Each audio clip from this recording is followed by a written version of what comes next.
Good morning, सुप्रभात आप सभी को।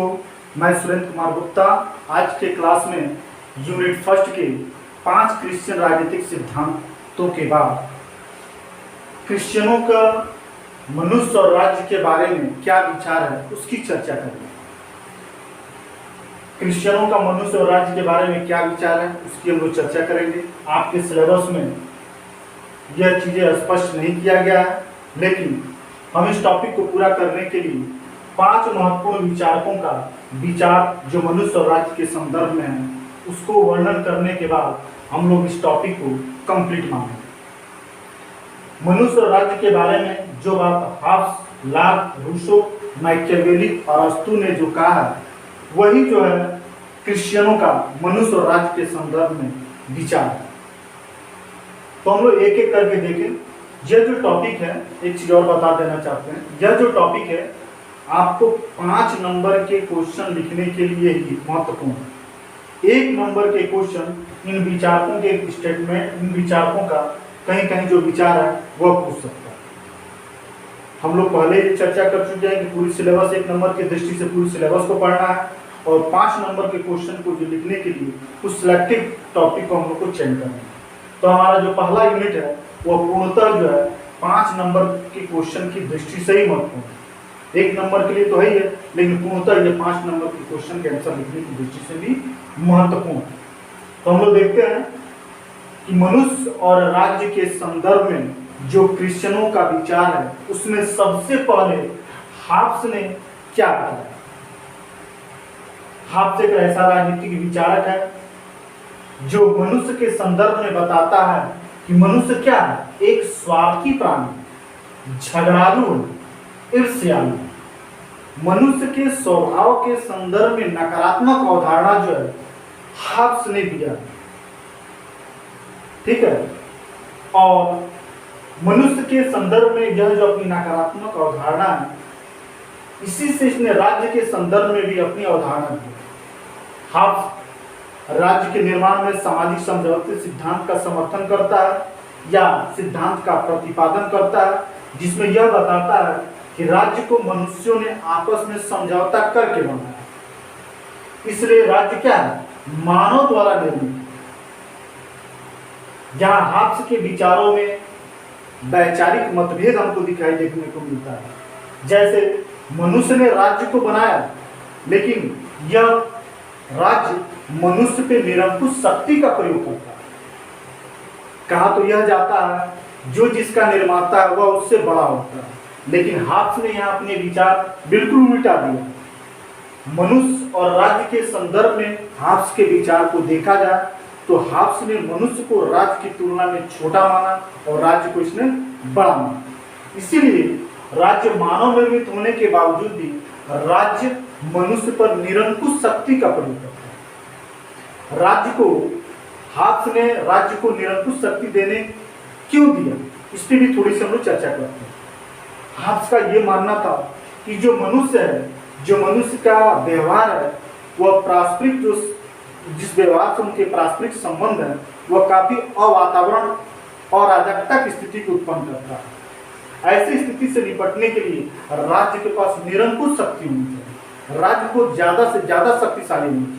यदि राज्य शक्तिशाली होगा तभी जो है वह मनुष्य के असामाजिक व्यवहारों को नियंत्रित कर पाएगा और जो है राज्य में एक अस्थायी शासन दे पाएगा, एक सुव्यवस्थित व्यवस्था दे पाएगा। यदि राज्य शक्तिशाली नहीं होगा तो वह जो है राज्य हमेशा विद्रोह की स्थिति में रहेगी और अराजकता की स्थिति में रहेगी।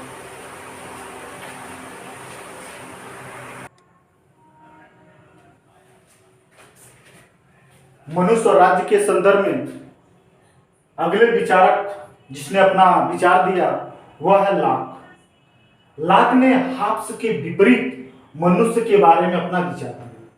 हाब्स कहता है कि जो मनुष्य है वास्तव में एक सामाजिक प्राणी,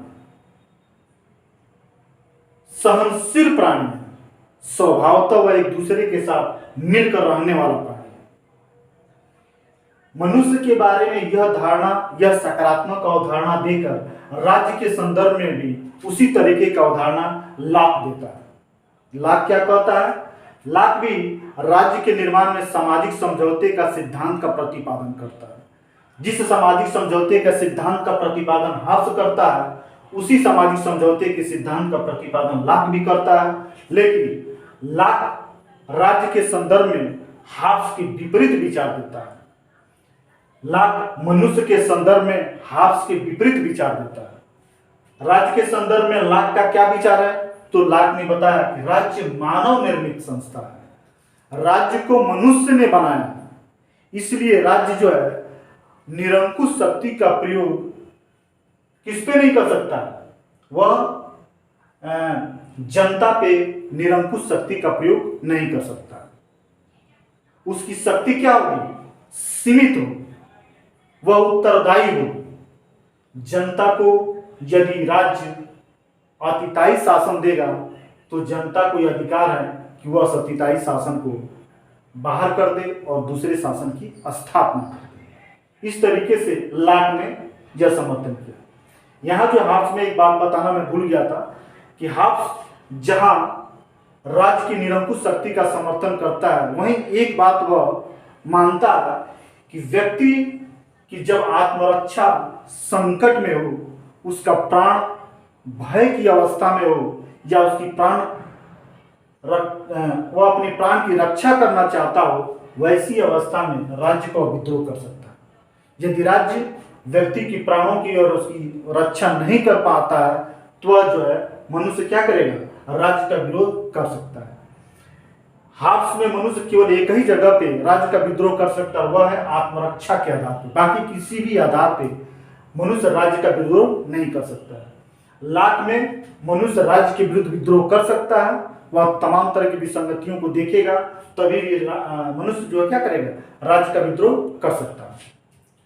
मनुष्य राज्य के ऊपर विचार के संदर्भ में अगले कड़ी में हम लोग रूसो को पढ़ेंगे। रूसो भी मनुष्य के बारे में वही विचार व्यक्त करता है जैसा कि लाक ने व्यक्त किया। रूसो ने कहा मनुष्य क्या है? सामाजिक प्राणी है और वह भोला भाला जानवर। मनुष्य अपने प्रारंभिक स्टेज में कैसा था? भोला भाला जानवर था। जैसे ही मनुष्य में विवेक का विकास होता है, व्यक्तिगत संपत्ति की भावना आ जाती है, वैसे ही वो मनुष्य हबसी और जानवर जैसा हो जाता है। ठीक है, तो मनुष्य कैसा था प्रारंभिक अवस्था में? रूसो के अनुसार भोला भाला जानवर था। मनुष्य क्या ऐसा प्राणी है? एक सामाजिक प्राणी है। रूसो ने राज्य के संदर्भ में अपना विचार दिया कि राज्य क्या है? मानव निर्मित। ठीक है, मानव निर्मित और राज्य के पास वास्तविक इच्छा है, समान इच्छा धारण करता है, इसलिए वास्तविक इच्छा का विरोध करने की अनुमति वह जनता को नहीं देता है और इसलिए वह राज्य की निरंकुश शक्ति का समर्थन करता है कि राज्य के पास क्या होता है? वास्तविक इच्छा होती है, समान इच्छा होती है, उसका विरोध जनता नहीं कर सकता है और वह निरंकुश शक्ति का प्रयोग सरकार या राज्य कर सकते हैं। रूसो के विचार, रूसो का मनुष्य और राज्य के संदर्भ में जो विचार दिया, वह कहा जाता है कि रूसो में हाब्स और लाक दोनों नहीं थे। जहां मनुष्य के संदर्भ में रूसो ने विचार दिया, वहां वह लाक के करीब पहुंच जाता है और जहां ही रूसो राज्य के संदर्भ में अपना विचार देता है, वह हाब्स के करीब पहुंच जाता है। लाक के संदर्भ में मनुष्य सामाजिक प्राणी है, वहीं राज्य के संदर्भ में राज्य निरंकुश शक्ति का प्रयोग करता है, जैसा कि हाब्स ने कहा कि राज्य क्या कर सकता है? निरंकुश शक्ति का प्रयोग कर सकता है।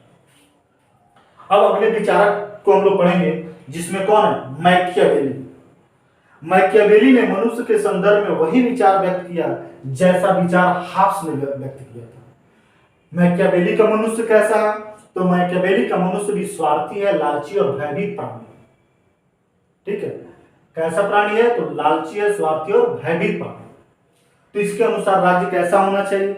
इसके अनुसार राज्य वैसा ही होना चाहिए जैसा हाब्स का राज्य है। मैकियावेली ने कहा कि राज्य को मनुष्यों ने ही बनाया, यह सच बात है, लेकिन मनुष्य का जो असामाजिक व्यवहार है, उस असामाजिक व्यवहार को नियंत्रित करने के लिए एक कमजोर राज्य की नहीं, एक शक्तिशाली राज्य की आवश्यकता पड़ती है। बिना शक्तिशाली राज्य के बिना हम मनुष्य के असामाजिक व्यवहार को नियंत्रित नहीं कर सकते। इसीलिए उसने कहा कि राजा में दो गुण होना चाहिए। राजा शेर की तरह साहसी और लोमड़ी की तरह चालाक होना चाहिए।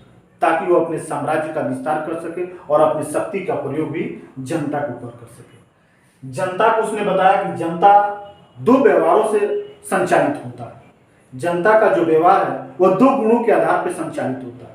पहला है प्रेम और दूसरा है भय। उसने माना जनता भय से ज्यादा नियंत्रित होता है, प्रेम से कम नियंत्रित होता है। इसलिए राज्य को अपने शक्ति का प्रयोग करके जनता को नियंत्रित करने का प्रयास करना चाहिए, तभी जो है राज्य वहां सुस्थिर होगा, सुदृढ़ होगा और ठीक ठाक होगा। इसके बाद जो है मैकियावेली के बाद जो अगला विचारक है वह है अरस्तु। अरस्तु एक ऐसा विचारक है जिसने हार्ट्स रूसो और मैकियावेली के विचारों से बिल्कुल अलग है। सभी के विचारों में कुछ ना कुछ समन्वय स्थापित करने का विचार जो है अरस्तु के विचारों में दिखाई देता है। अरस्तु ने कहा कि मनुष्य क्या है? मनुष्य एक राजनीतिक प्राणी, ठीक है। मनुष्य स्वभाव से एक राजनीतिक प्राणी और अपने राजनीतिक स्वभाव के कारण ही वह राज्य जैसे संस्था में परिणत हो गया। उसका राजनीतिक स्वभाव ही राज्य के निर्माण कर दिया। लेकिन राज्य का निर्माण मनुष्य ने बैठकर नहीं किया। राज्य के संदर्भ में अरस्तु का मानना है कि राज्य क्या, मनुष्य और राज्य के संदर्भ में मैकियावेली का विचार है कि अरस्तु का विचार है कि मनुष्य एक राजनीतिक प्राणी है, और राज्य के संदर्भ में अरस्तु का विचार है कि राज्य एक प्राकृतिक संस्था है, यह मानव निर्मित नहीं है, इसका विकास हुआ है और मनुष्य का विकास हुआ है। और इसने बताया कि राज्य एक ऐसा संगठन है जिसमें मनुष्य की संपूर्ण आवश्यकताओं की पूर्ति हो जाती है। राज्य के बाद कोई ऐसी राजनीतिक संगठन नहीं है जो राज्य का स्थान प्राप्त कर सके, अर्थात मनुष्य की जितनी भी आवश्यकता है वह राज्य में पूर्ति हो जाती है, इसलिए दूसरे संगठन की कोई जरूरत नहीं पड़ती है। मनुष्य की दो तरह की आवश्यकताएं होती हैं, एक भौतिक और दूसरा आध्यात्मिक। इन दोनों आवश्यकताओं की पूर्ति राज्य में हो जाता है। इसीलिए अरस्तु ने कहा कि जो राज्य है वह एक आत्मनिर्भर संगठन है, अर्थात मनुष्य की संपूर्ण आवश्यकताओं की पूर्ति राज्य में हो जाता है और राज्य में हो जाता है। इसलिए मनुष्य को अपने अन्य जरूरतों की पूर्ति के लिए किसी दूसरे संगठन की जरूरत नहीं पड़ती है और वह राज्य में ही उसकी सारी आवश्यकताएं पूर्ति हो जाती है। इस प्रकार हम लोगों ने इस टॉपिक में क्रिश्चियन के मनुष्य और राज्य के बारे में जो विचार हैं, इन पांचों विचारकों के मतों के माध्यम से इस टॉपिक को हम लोग कंप्लीट कर लिए। अब जो है नेक्स्ट अगले क्लास में यूनिट 2 की चर्चा हम लोग करेंगे, ठीक है। आपसे हमारा विनम्र निवेदन है कि आप जो है हमारे इस वीडियोस को शुरू से लेकर अंत तक देखिए, तभी सेमेस्टर 2 के सिलेबस की पूरी कंप्लीट जानकारी आपको होगी, जिसमें 1 नंबर के क्वेश्चन और 5 नंबर के क्वेश्चन को अलग अलग करके बताया जा रहा है कि किसमें 5 नंबर के क्वेश्चन आएंगे, किसमें 1 नंबर के क्वेश्चन आएंगे। ये यूनिट 1 समाप्त होने के बाद हम यूनिट 2 जो है आपको शुरू करेंगे, लेकिन यूनिट 1 का प्रश्न जो है अभी हम नहीं देंगे क्योंकि समय नजदीक आ रहा परीक्षा के लिए। इसलिए पहले टॉपिक को, संपूर्ण टॉपिक को लेक्चर दे देंगे, लेक्चर वीडियो बना लेंगे। उसके बाद सारे टॉपिकों को एक एक बार जो है प्रश्न बना के उसका सॉल्यूशन बना के आपके सामने देंगे, ताकि जब प्रश्न बना के देंगे तो फिर दोबारा जो है आपको पूर्ण सिलेबस की रिवीजन एक बार आपको हो जाएगी। Okay, thank you.